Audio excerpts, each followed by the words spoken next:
के मिश्राज ट्यूटोरियल्स में आपका अपना स्वागत है। S T. Verma solution chapter 5 exercises question 17 Newton's laws of motion. 2 kg mass का एक ब्लॉक एक मासलेस स्प्रिंग जिसका spring constant 100 newton per metre है के थ्रू सीलिंग से लटका हुआ है। तो स्प्रिंग का इलोंगेशन क्या है और यदि अनदर 1 kg उस ब्लॉक में ऐड कर दिया जाता है तो फर्दर स्प्रिंग में इलोंगेशन कितना होगा। Answer, mass of the block m equal to 2 kg। हम लोग g का value acceleration due to gravity का value 10 metre per second square लेते हैं तो इसका वेट फोर्स ब्लॉक का होगा w equal to mg equal to 2 kg into 10 metre per second square equal to 20 newton. अब एक स्प्रिंग जिसका स्प्रिंग कांस्टेंट k है और इलोंगेशन x है, इस पर करस्पॉन्डिंग मैग्नीट्यूड ऑफ फोर्स का वैल्यू दिया जाता है F equal to k x से।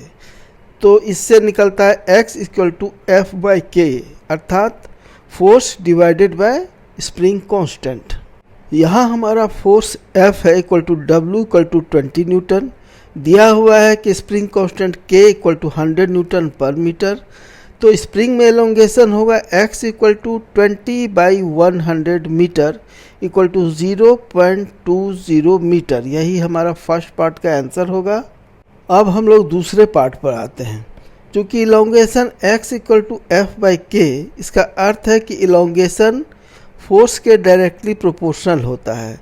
तो अनदर 1 kg जो ब्लॉक में जोड़ा जाएगा, इसके चलते जो इलोंगेशन होगा वह 1 kg के फोर्स के प्रोपोर्शनल होगा।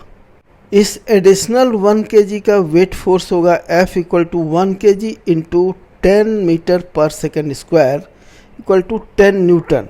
अतः इसके कारण जो फर्दर इलोंगेशन होगा x dash equal to F by K equal to 10 newton divided by 100 newton per metre equal to 0.10 metre. अतः स्प्रिंग में फर्दर इलोंगेशन 0.10 मीटर होगा। वीडियो सॉल्यूशन देखने के लिए धन्यवाद। कृपया चैनल को सब्सक्राइब करें तथा वीडियो को लाइक और शेयर करें। Thank you. Visit again.